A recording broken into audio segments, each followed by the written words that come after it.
So a very warm welcome, ladies and gentlemen, to our panel 3, which is dedicated to passenger vehicles, and this is on the topic of relationships of the future. So without any further ado, I'd like to now invite on stage our eminent panelists. So Jyoti Malhotra, Managing Director, Volvo Car India. Mr. Hardeep S. Brar, Vice President and Head Marketing and Sales from Kia Motors India. Mr. Satinder Singh Bajwa, Senior Vice President, Sales and Customer Care, M&M. Mr. Sashank Srivastav, Senior Executive Director, Maruti Suzuki India Limited. Mr. Vikas Pandey, Senior Executive Vice President from HDFC Bank. Mr. Samir Chaudhary, Director, Trident Automobiles Private Limited. And last but not least, our session moderator, Ms. Alisha Sachdev, who's the Assistant Editor from Mint. So may I please request our esteemed speakers and session moderator to kindly join us on stage, please.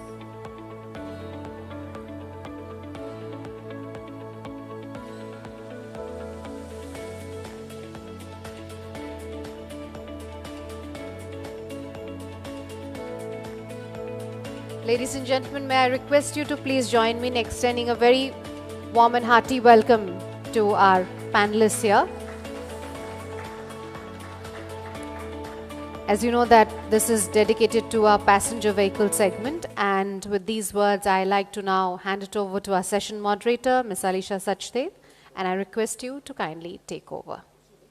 Thank you.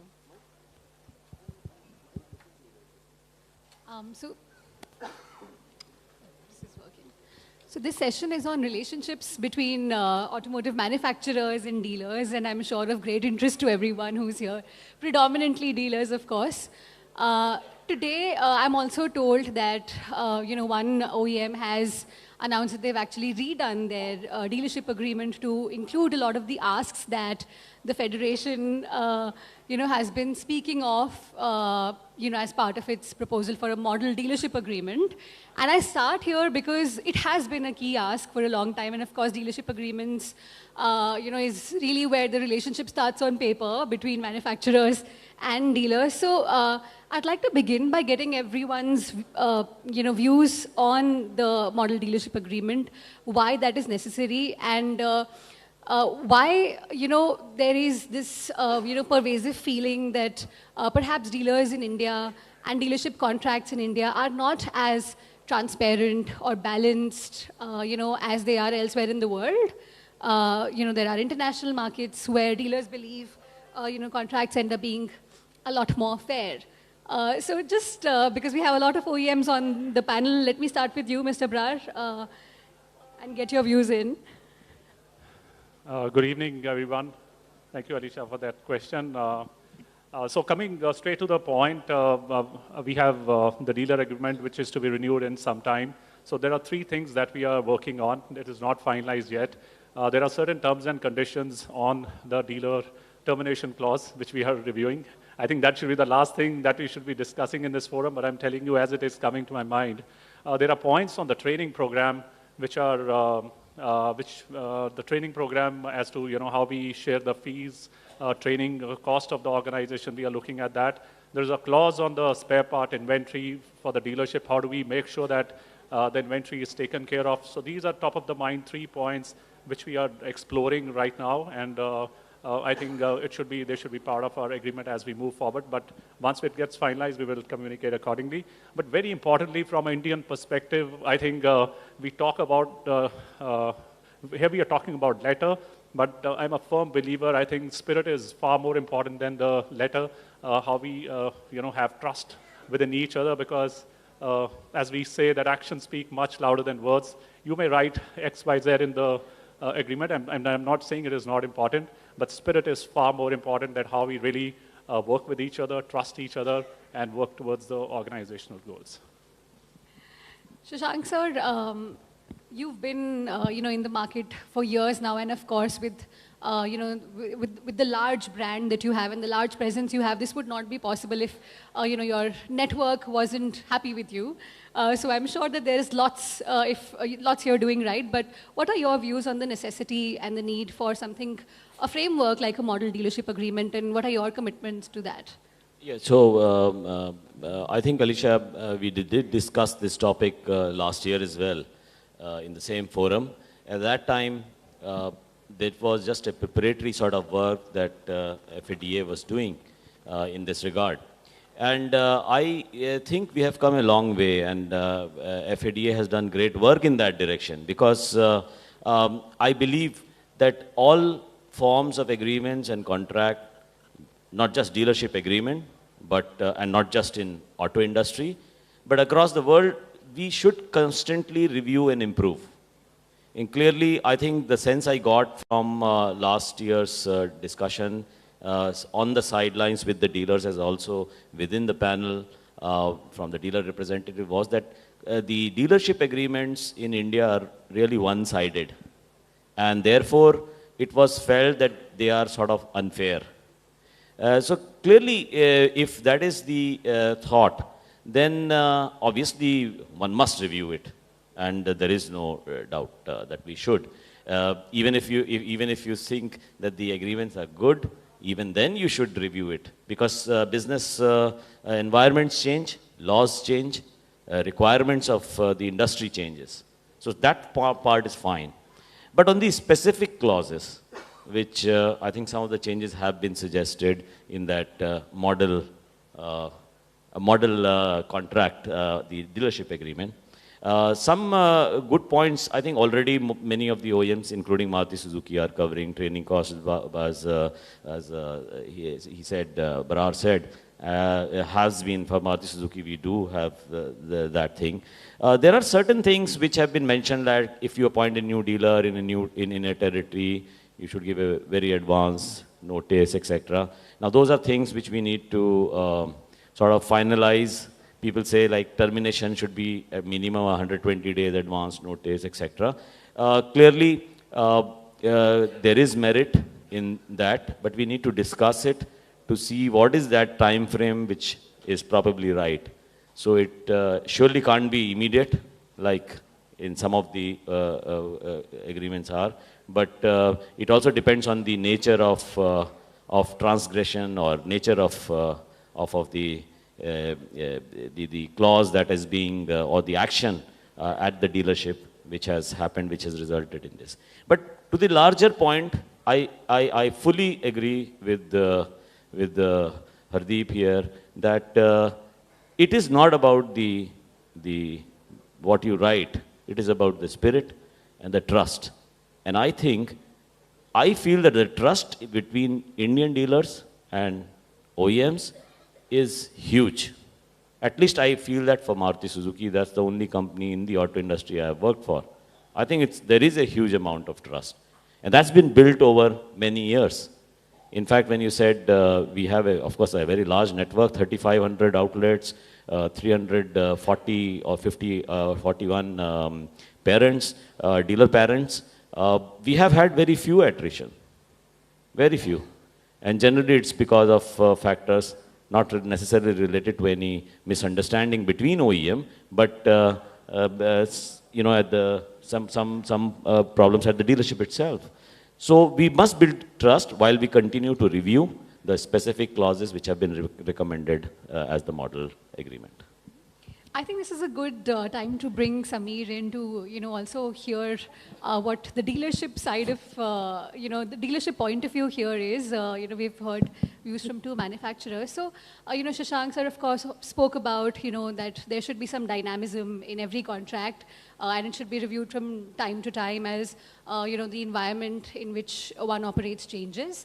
And the spirit of trust, of course, which is hard to codify and put down in a contract.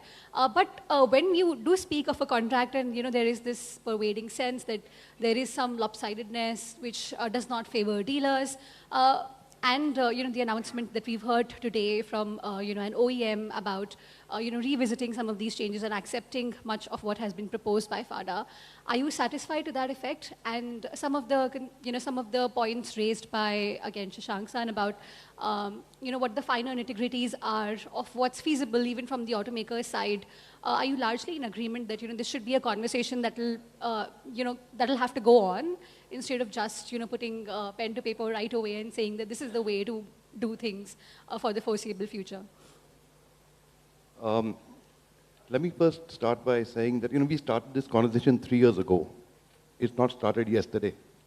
And 3 years is a long time, and I think every single OEM has had the chance over the last 3 years to read the agreement, see what is good about it, see what they don't agree with, and come back to us for any corrections that they would like to see. Not all OEMs have reacted till date.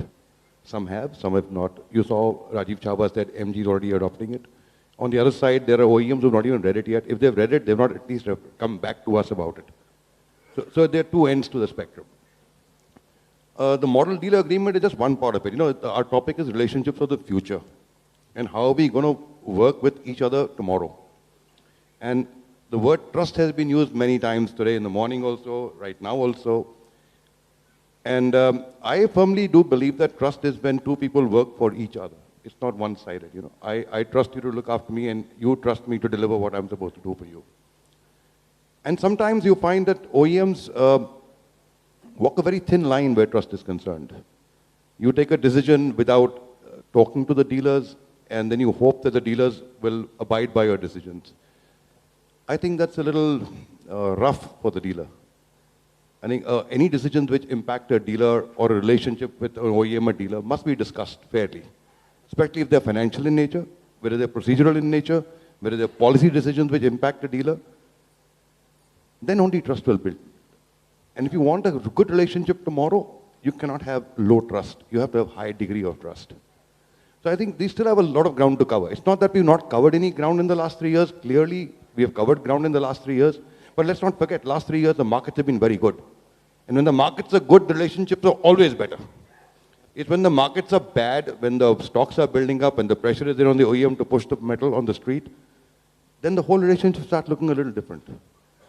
And also it depends, I think, on the manufacturer. If you're a low volume manufacturer, it's a different ballgame. If you're a high volume two-wheeler manufacturer, it's a different ballgame.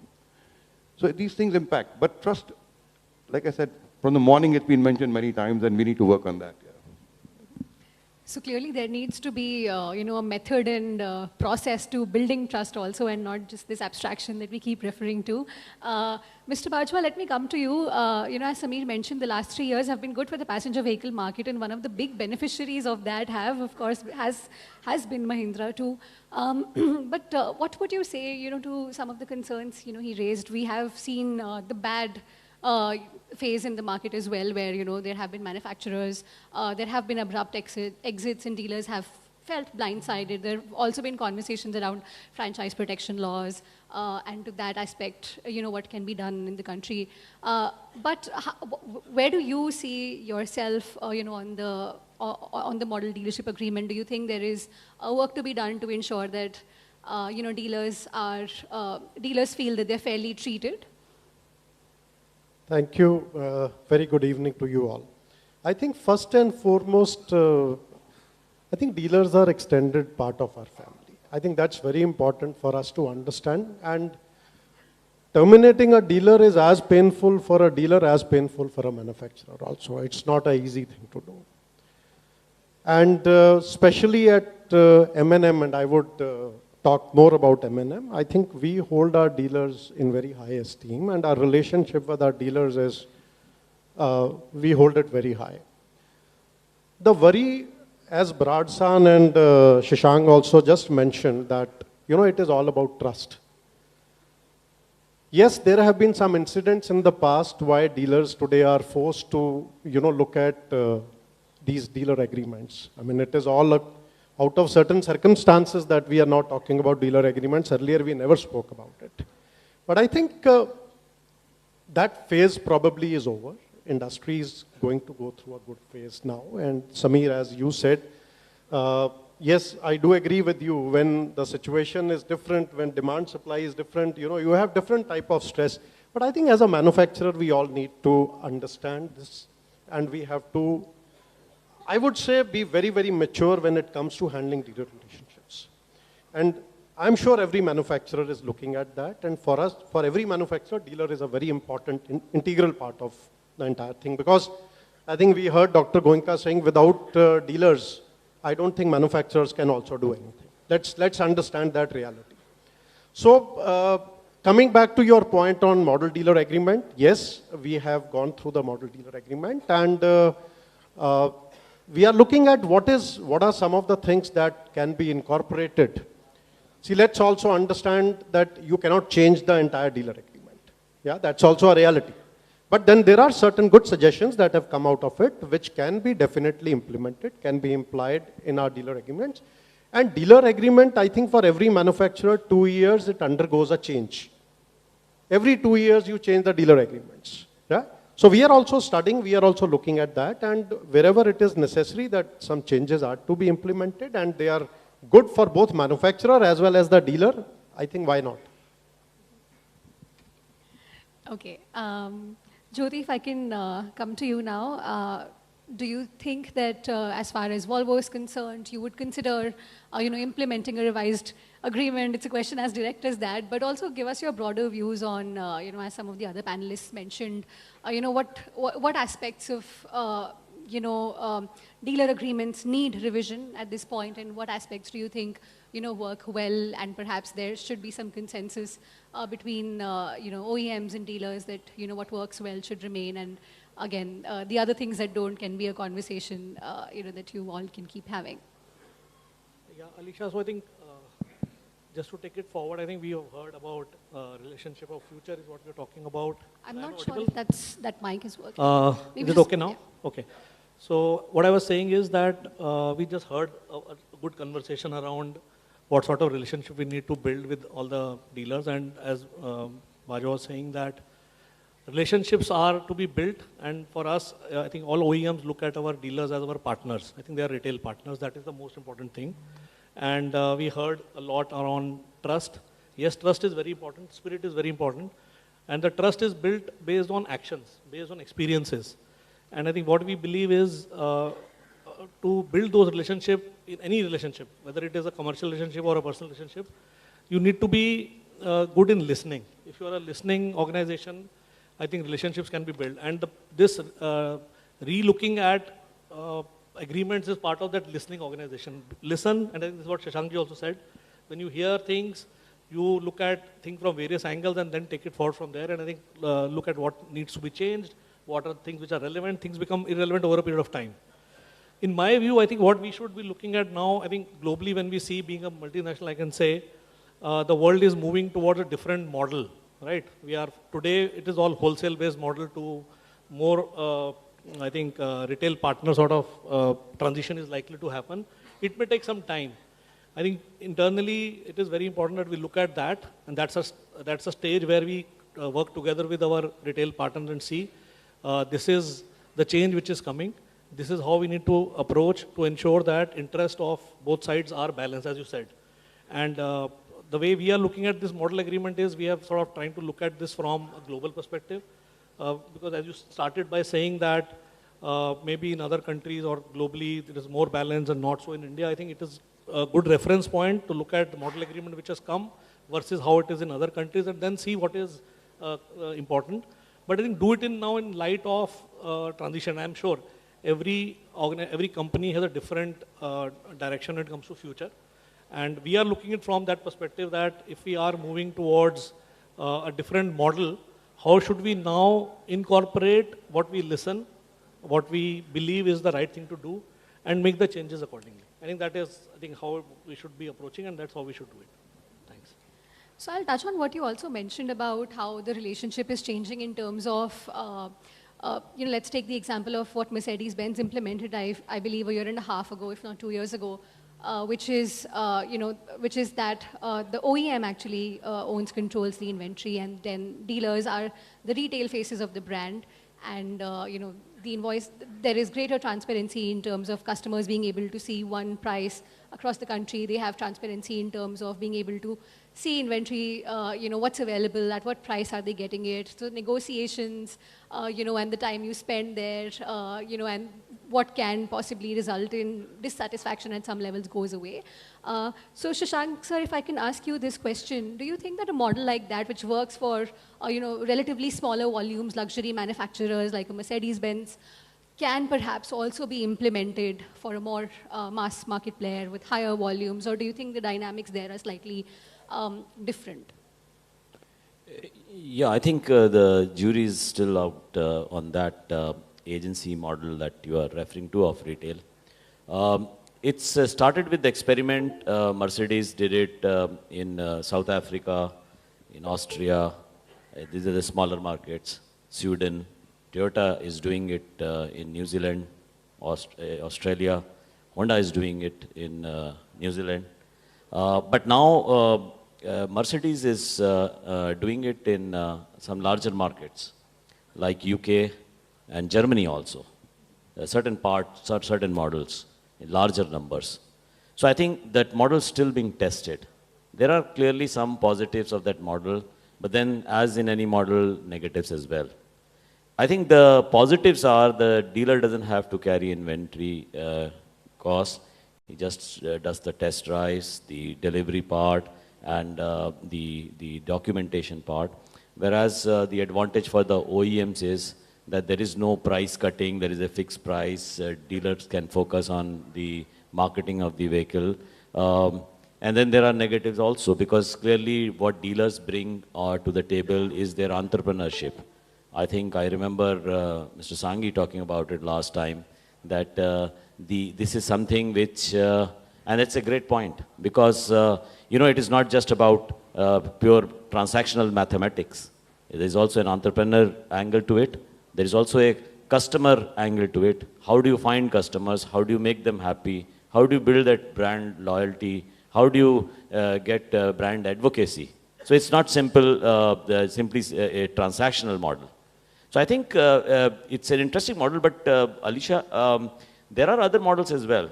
For example, in Japan, OEMs own many of the network in many parts. Electric vehicle manufacturers, I think, the Teslas of the world, for instance. Yeah, so Tesla model little different. I'm going to come to that also, because in Japan, clearly, and in many parts actually of Southeast Asia, there are OEMs who own the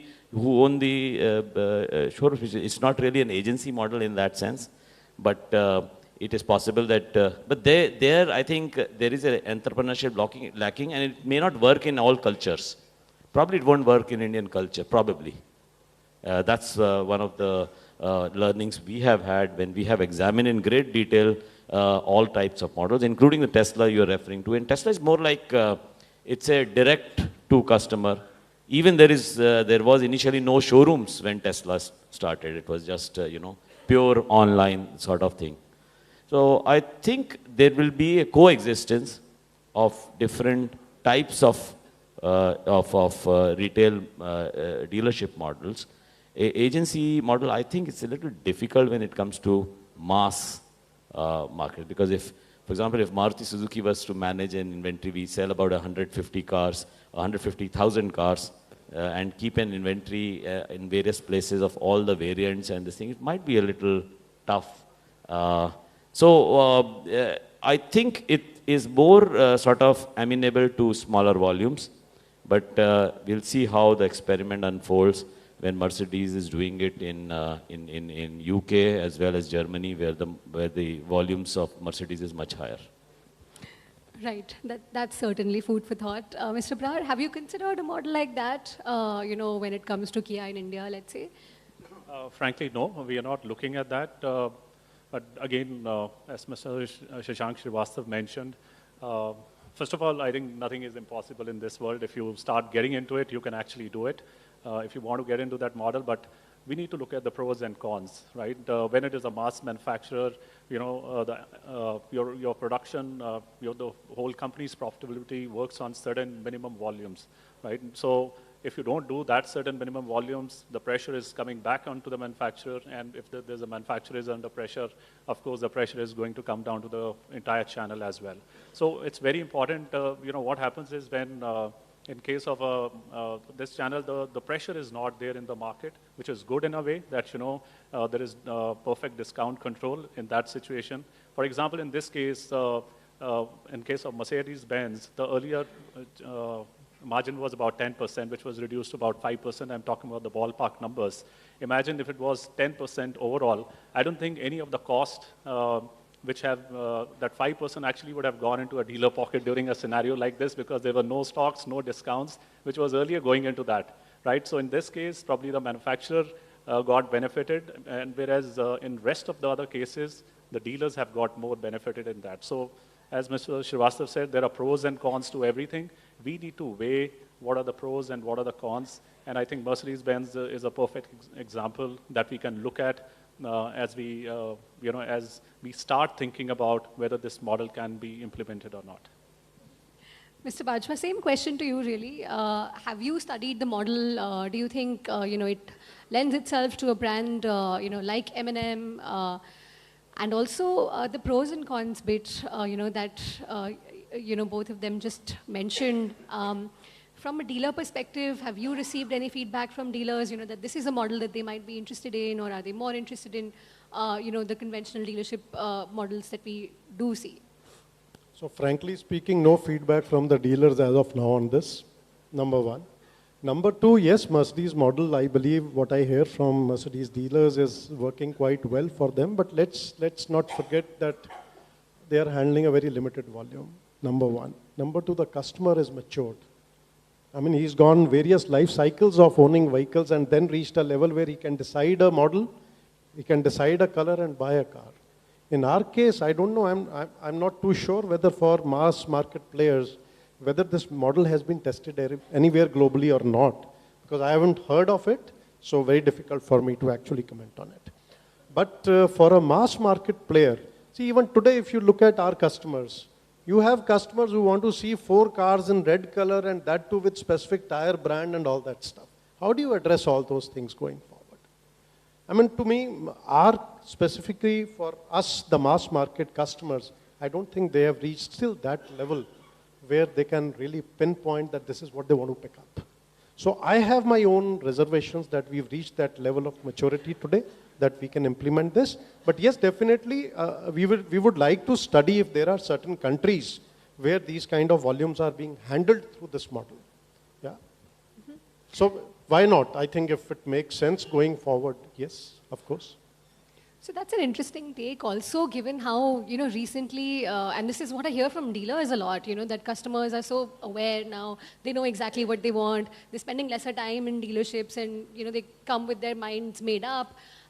But I'll park that question for Samir right after I've spoken to, you about it, Jyoti. It's a conversation you started really when you said that the model, dealers will perhaps, become more retail partners going forward. And the model that we've seen Mercedes-Benz do, they operate in the same segment that you do. So do you think that, this can perhaps be more successful in, brands, in the case of brands like yourselves? And are you considering this model a little bit more actively at this point in time? Exactly. So I think I also believe that in the end, it is the customer and the market who will decide which model works, right?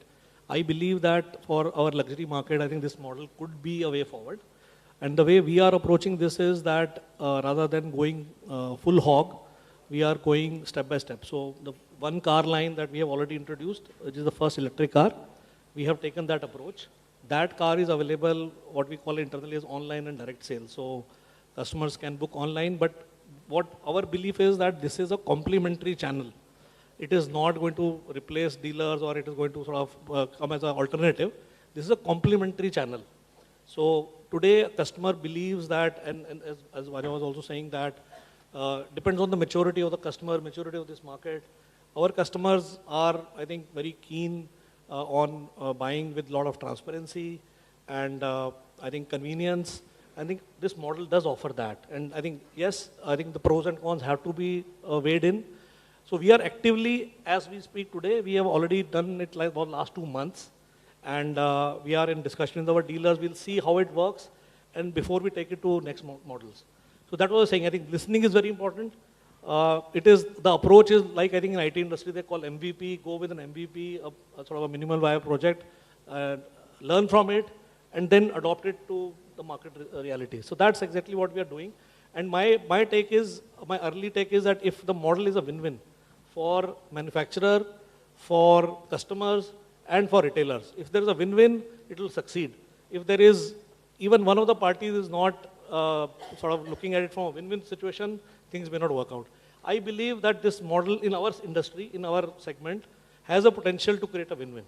And I think hence, could be a way forward. globally also in UK now we are going, which is a big market in Europe, biggest market in Europe. I think we are going very soon into what we call a slip. So they are like Mercedes in India, we are doing a complete movement to this direction. But I think reality is in Europe are very different than in India.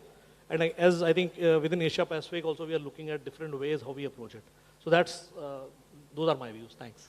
Right. And Samir, when you weigh in on this, give us the whole perspective, from the luxury manufacturers, from the dealers, that operate in the luxury space and also from a more mass market space. Do you see that, there are marked differences in how, the two markets operate and therefore it could perhaps lend itself better to one than the other?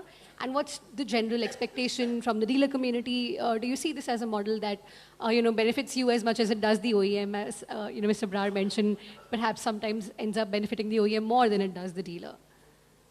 Yeah, but I think while the industry is the same, the dynamics are very different. I think as Shashank ji also said, the customer, ultimately I think it is the customer and market which will decide. It will work where.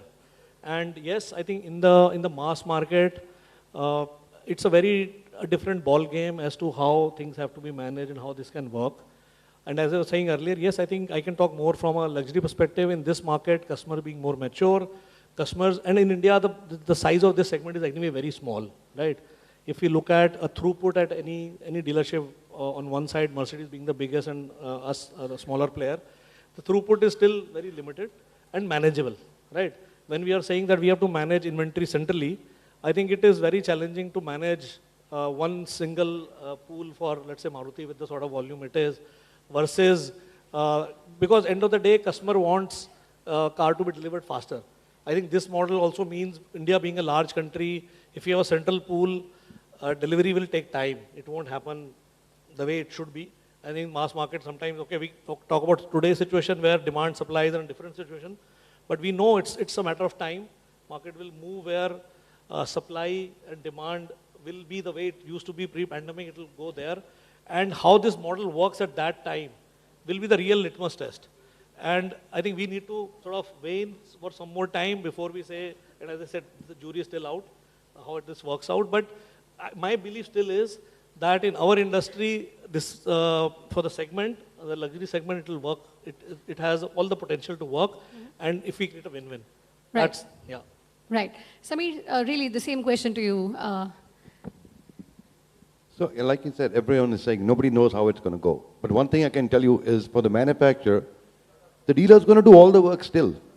From the inquiry to the test drive to getting the order, all that remains with the dealer. The only thing that is probably moving is the data is going straight to the manufacturer. Sometimes there's an apprehension how they're going to use that data. Tomorrow, there are manufacturers getting into insurance, there are manufacturers getting into finance. These are verticals which are very important for a dealership, and you might find the manufacturer is now pushing insurance directly to a customer. The manufacturer is looking at database to push finance to the customer later on. So from a dealer's perspective, we are doing everything, but yet the data now resides with the manufacturer. And again, like I said, there's a trust deficit there. Is this data safe? Will it be used against us? Will the manufacturer tomorrow say, I have a call center now, I have the data, I delivered the car directly, and the reinsurance we will do, and take away that piece from the dealer. So these are all like questions which remain unanswered right now, how the business model is going to change. But going back again, if all this is discussed openly with the dealer and it's clear and transparent, it will help. But suddenly you find a manufacturer announce, from tomorrow, we will charge you 1,000 rupees for every car you deliver because we have subjected so much expense we've had towards making this a viable thing for you. There is no discussion. It's like a dikayat which comes. Those things have to change. And will it succeed, this model? I think for the small manufacturer, small volume manufacturer, it will succeed. It's a good model. But like Shashank said, for a Maruti or a Hyundai or a Kia, which are large volumes, or Mahindra, it's going to be very difficult at this point of time. Right, so clearly a work in progress model, but segueing to dealer margins, and I know that this will be the meat of our conversation. And let me start with you, Vikas. Give us some perspective on what the interest rate trajectory is going to be like. We've seen already that interest rates have been going up and the market has been good in the last 3 years. Inventory levels were not that high. So therefore, low interest burden on OEM, on dealers as well. And of course, discounting because of low inventories wasn't that high. But now as, that inventory starts building back up and we're approaching, we have to a great extent already, approached the normal and are doing better increasingly. Do you think that, that some of these concerns around profitability will become, more relevant as costs go up, whether it's infrastructure, whether it's interests and the like? Yeah, thanks, Alicia. So I'll try to answer in two parts. The first part on the interest rates, I think looking at the global scenario right now, what we feel that interest rates for the next 6 to 9 months is not going to change. Probably there will be slight increase in the interest rate. So that's something which is looking like as far as we think. You're right on the inventory side because of this entire 2.5 years journey which we've seen. Supply, not there, demand, high demand. So dealers have gone almost in a cycle where, the customers waiting for the cars to come. So there was no inventory cost. But last like 3-4 months, we have started noticing that inventory, is started building up. So that's something which we need to also, keep an eye on. And what I think is also important that what, relevant models which are moving. So what kind of inventory has to come in so that, that inventory cost should not start building up to that level. So that's something which is bothering. But the third part which I also want to cover is on the technology side.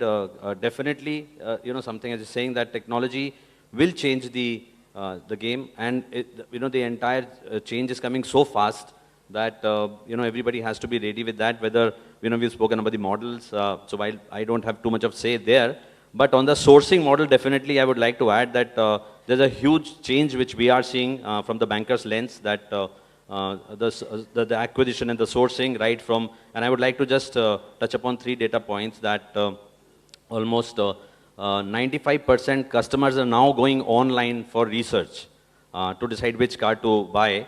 75% customers are going online to look for the dealerships. And 56% customers are going online to look at which financer, what scheme, etc. So that kind of, so I think customers are, having a digital mindset.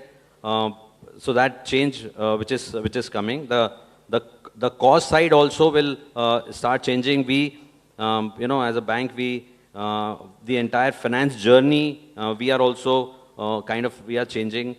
We have launched this product called Express Car Loan, which allows customer to right from application to disbursement can be done in 30 minutes with video KYC, etc. So that entire thing, is turning around, productivity, efficiency improving. So I think in these 2-3 parts, we see changes happening very quickly. Right. Sameer, I'll ask you to help us set the context here when we talk about, the need perhaps to revisit dealer margins. And again, the international benchmarks there seem to be much higher than what Indian dealers are able to get. So do you think that now is perhaps the right time, after these years of COVID to actually start doubling down on this conversation again? And why do you think that, dealer, and also there's a wide disparity in terms of what dealers are able to earn with different manufacturers. So do you think that there should also be, something done about, making a more of a level playing field when it comes to this? If you're talking of dealer margins, I think every manufacturer seems to have a different approach to it. Some are giving you margins through the service piece, some are through the spare parts piece, some are through the accessories piece. So there are various verticals in which a dealer is actually making his money. So to be specific about one particular vertical gets a little difficult. However, overall, is the dealer profitable? I think that's what's to be seen. I'm being nice to all the OEMs today, for a change when I say that. Please don't hold back. What I think we need to look at is how the OEMs are looking at the dealers tomorrow. I mean, because we are drifting away from the future topic. Now, there are certain OEMs which are looking at removing the dealer name from the board completely. So what happens to a dealer who has spent 30 years developing his own brand, his dealership, getting his customer base? Suddenly you find the board has changed. The dealer name no longer appears on the board. Now, is that fair? It's a question I think OEMs need to ponder over. Is this a fair policy that from tomorrow the dealer's name doesn't exist on the nameplate of that dealership? Is it fair that we expect our dealers to behave a certain way? In this whole relationship, the manufacturer is the stronger partner, the dealer is the weaker partner. Are we being fair to the weaker partner? I don't think those questions come up very readily and get answered very readily. That is what I think this whole discussion and debate should be about. Are we being fair with our weaker partner?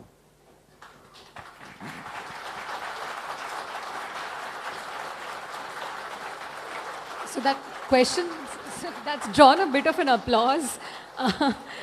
And I hope, the OEMs we have here are able to answer that equally compellingly. So, Shashank sir, let me begin with you again. I think it was a very straightforward question. Do OEMs think that they're treating dealers fairly? And you have to, again, keep in mind that he said that he was being nice, to the OEMs on the panel. And as always, I'll be nice to the dealers, as always. So, what Professor Samir said, what Samir said.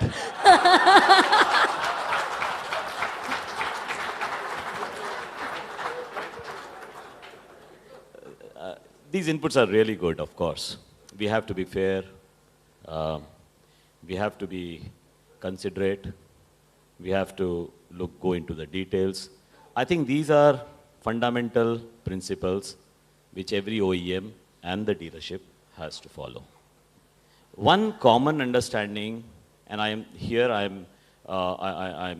making a slightly stronger point, that the fundamental concept of doing business is obviously to make money. That's something which has to be realized by OEMs and by everybody. Because it is not as if you push your metal to the dealers, that's it. Then you make the money and then it's up to the individual dealers to think of how they can survive. But I think that's not, in any case, that system will not survive. What I feel is, and we are trying to do it in Maruti Suzuki, I've been doing it for a long time actually, is to know exact measurement of what is good profitability for dealers.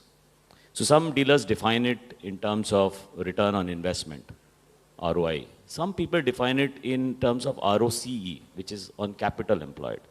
Some people define it in terms of absolute profits made. Some people calculate per unit volume. Some people calculate it without depreciation, etc. So there are various benchmarks that dealers have and OEMs have. And in fact, within OEMs, different officers of the same OEM will have different benchmarks. And that's very strange. Because we are now the third largest passenger vehicle manufacturer in the world. I'm talking of India, not Maruti Suzuki. We will be at some time, but I'm talking of the present. So we do measure it, and I think there has to be greater transparency also. And also there are some practices which dealers have to be very conscious of. I can list a whole list of practices that OEMs should be careful of and are careful of or are ignoring or should be improving. But there are also a whole list of things which dealers should take care of when it comes to profitability. I'll give you some statistics, and I think Samir mentioned it very well. The last 3 years have been actually good, because even though there was a general fear about COVID, etc., in terms of profitability probably is better because of inventory costs being lower and because discounts are lower. But I find it very strange, and I was looking at last year's data, the highest cost percentage, if you have a 100 rupee cost at a dealership, The highest is, of course, manpower. It's around for Maruti Suzuki, and I'll let out some statistics as well. Yeah, 37% or so. Inventory cost was just around 6-7%. But what bothered me was the discount percentage. Because some models, for some reason, even though they are in waiting, a discount is being given. It is, for some reason, higher than the interest cost. So in such a market, how can you have that sort of thing? Of course, OEMs have no role to play in it because by law, we cannot even remotely look at controlling those discounts. It's for the dealer fraternity and consistently, and in fact, I have looked at this data for a very long time. We maintain data of discount versus interest rates versus profitability. We have been doing it for the last, since 2005, so that's 17 years. There is a direct correlation between interest cost and discount, and it's exponential. It's not a straight line correlation, which means if interest cost goes up, the discounts go actually up even higher, not in the same proportion. So it's very strange. And I think Samir made a very good point, as also I think Alisha mentioned that in times which would be bad and when inventory rises, and it has been rising in the last 3-4 months, you will find this pressure coming. And it is in our interest as businessmen, both from OEM side and from the dealer side, that we must protect the money that we are earning. So we talk of dealer margins. Dealer margins are 5% or so. Actually, some manufacturers have 3.5, 3.6, some have 4.8, 4.9 types, but discount percentages are much higher. It's very strange. So we have to together build a common understanding of what those patterns and measure it again and again and again so that corrective actions can be taken. And this we can do only together. It cannot be done only at the OEM end. We can raise the dealer margin, but if you fritter it away somewhere else, then obviously it's a problem. And remember, there is no fixed market condition. We have to also decide on what is the time frame we have in mind. Is it every day profit? Is it every vehicle profit? Is it total portfolio profit? Is it weekly profit, monthly, yearly, or in sometimes cycles where in some years you make disproportionate profits and some years actually some of you may be making losses as well. So what is it that is the time frame in mind? And accordingly we should continuously look at it, keep measuring, keep measuring, keep measuring. That's what we are trying to do at Maruti Suzuki. I'm happy. I have found, from the data at least, and I'm sure the data is transparent, and it's probably an understatement of profits rather than this. John Paul is here. He's laughing away because he knows. So that is what it is. So we must together work and make sure that we have a common goal, which is to make money and serve the consumer so that they get the products and services that they want. Thank you. I think that's very comprehensively answered and for a very contentious question. But Mr. Bajwa, interesting point that Sir just raised here about discounting trends and discounts even being offered on vehicles that have waiting periods. And I think who better to answer that than you? I think famously or infamously for some models running into 2 years or so. So if you could just briefly answer, is this a trend you've also observed? It's slightly perplexing. So if you have, please bring it to our attention as well. See, if you look at it, discount is all due to demand-supply gaps, basically. I think more than that, there's one more important thing, is the dealer having capacity to hold the vehicles? What happens, what pushes the discounts in the market is these also factors, a very important factor. So I think, let me put it across, dealerships in the current times must not forget what they have learned in the last 2 years of pandemic. I think everybody started in the last 2 years looking at how to optimize efficiency out of every touch point or every business that they were generating out of their dealerships. I think those good things that have been learned in the last 2 years, whether it is resource optimization, working capital discipline and all that stuff. If people are able to carry it forward and not forget that in the coming days, it will definitely help, right? Discount is a disease. I think it is also due to inefficiencies that exist in the system that you take the help of discount to sell vehicles. I think rather than taking this route, if the dealers invest on other side, how they strengthen their dealership on selling and other skills and their manpower and people, I think they will benefit out of it. And I also want to mention on a lighter note, as Samir said, our dealerships' name do exist on the boards even after our new standardization, right? That's one. Second is, during the pandemic, as M&M, we had taken out and we had carried out an exercise of revisiting our entire dealer business model. The whole focus was how to bring about efficiency in the dealership operations and make the dealers profitable, viable. Because let's also understand one fact.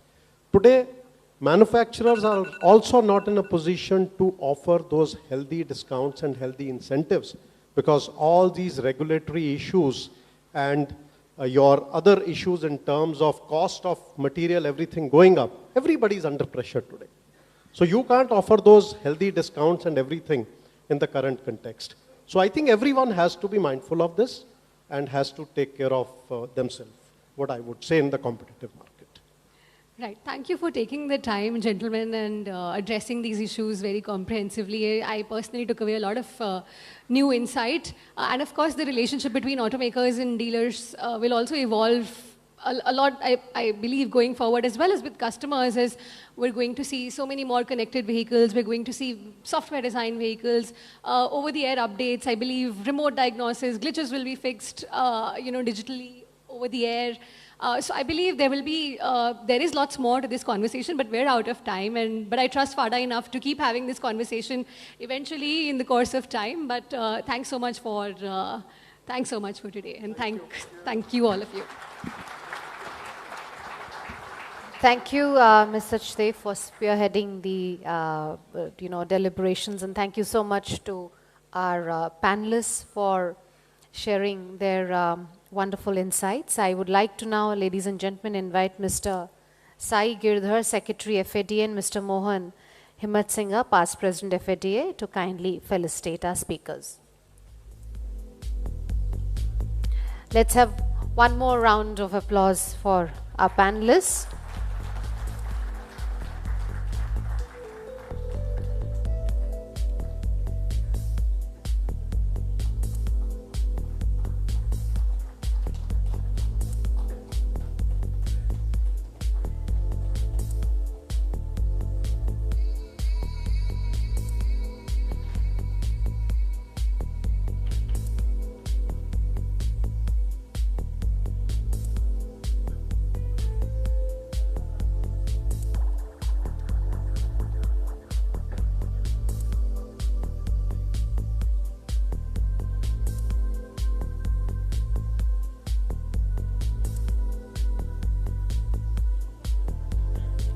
So we'll request all our panelists to pose together for a group photograph.